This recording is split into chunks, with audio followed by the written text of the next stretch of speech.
त्रिपुरा में बीजेपी ने मान ली हार, प्लान भी हुआ तैयार। चुनाव में बीजेपी को नहीं मिल रहा है बहुमत, क्या है बीजेपी का प्लान बी जिसने बढ़ा दी है लेफ्ट की चिंता। त्रिपुरा विधानसभा चुनाव में बीजेपी ने हार स्वीकार कर ली है। पार्टी ने मान लिया है कि वो बहुमत से दूर रह जाएगी, या फिर बीजेपी के अंदर जो हलचल त्रिपुरा को लेकर चल रही है वो किसी और ही कहानी की तरफ रुख कर रही है। त्रिपुरा विधानसभा चुनाव के लिए वोटिंग हो चुकी है और अब सभी की नजरें काउंटिंग पर टिकी हुई हैं। काउंटिंग 2 मार्च को होगी। इसी दिन त्रिपुरा के साथ मेघालय और नागालैंड विधानसभा चुनाव के नतीजे भी सामने आने हैं। दोनों ही राज्य को लेकर 27 फरवरी को वोटिंग होनी है। लेकिन त्रिपुरा में वोटिंग के बाद जो रुझान निकल कर सामने आ रहे हैं उसने बीजेपी की चिंता को बढ़ा दिया है।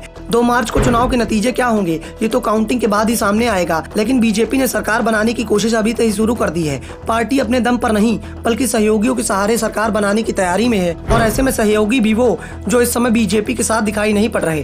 दरअसल जो रुझान निकल कर सामने आ रहे हैं उससे बीजेपी बहुमत से काफी पीछे छूटती दिखाई पड़ रही है, तो लेफ्ट गठबंधन भी बहुमत के करीब नहीं दिख रहा। ऐसे में बीजेपी की नजरें उन दलों पर टिकी हुई हैं जो चुनाव के बाद बेहद महत्वपूर्ण हो सकते हैं। इस बार त्रिपुरा में मुख्य मुकाबला बीजेपी और सीपीएम के बीच माना जा रहा है। सीपीएम के साथ पहली बार कांग्रेस गठबंधन कर चुनाव लड़ रही है, लेकिन जमीन पर इन दोनों दलों का गठबंधन कितना मजबूत है वो चुनाव परिणाम सामने आने के बाद पता चल जाएगा।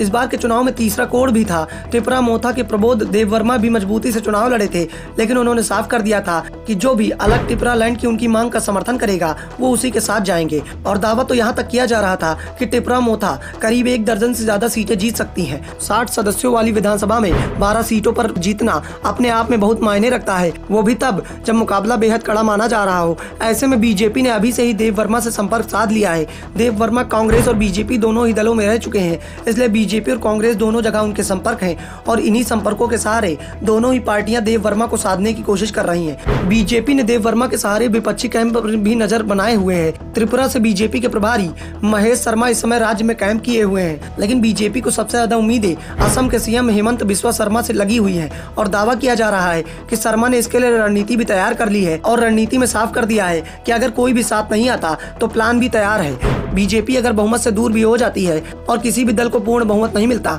तो पार्टी सरकार बनाने की पूरी कोशिश करेगी। बस इसके लिए राज्य में उसे सबसे बड़ी पार्टी बनना होगा। अगर बीजेपी 25 से ज्यादा सीटें जीतने में कामयाब हो जाती है तो फिर कांग्रेस और त्रिपुरा मोथा में सेंधमारी की रणनीति पर बीजेपी ने अभी से ही काम करना शुरू कर दिया है। कांग्रेस के उन उम्मीदवारों से बीजेपी ने संपर्क साधना शुरू कर दिया है जिनके जीतने की संभावनाएं बताई जा रही हैं। राज्य में कांग्रेस 13 सीटों पर चुनाव लड़ रही है, और कांग्रेस को उम्मीद है कि करीब आधा दर्जन से ज्यादा सीटों पर उसे जीत मिल सकती है, और जो लोग जीतते हुए दिखाई पड़ रहे हैं उन पर बीजेपी ने अभी से ही अपनी नजरें बना ली हैं। कांग्रेस गठबंधन को लीड सीपीएम कर रहा है, यानी अगर गठबंधन सत्ता में आता है तो सीएम पद की कुर्सी सीपीएम के पास जाएगी। शायद यही कारण है कि कांग्रेस हाईकमान त्रिपुरा चुनाव को लेकर इतना सक्रिय दिखाई नहीं दे रहा। न तो मल्लिकार्जुन खड़गे ने चुनाव में प्रचार किया और न ही राहुल और प्रियंका ने चुनाव प्रचार में अपनी जद्दोजहद की। दूसरी ओर मेघालय और नागालैंड विधानसभा चुनाव में कांग्रेस के सभी दिग्गज चुनाव मैदान में दिखाई पड़ रहे हैं। इस बार त्रिपुरा विधानसभा चुनाव के लिए 88% के करीब वोटिंग हुई है। ऐसे में सवाल ये है कि वोटर किसके साथ हैं, इसका जवाब 2 मार्च को मिल जाएगा।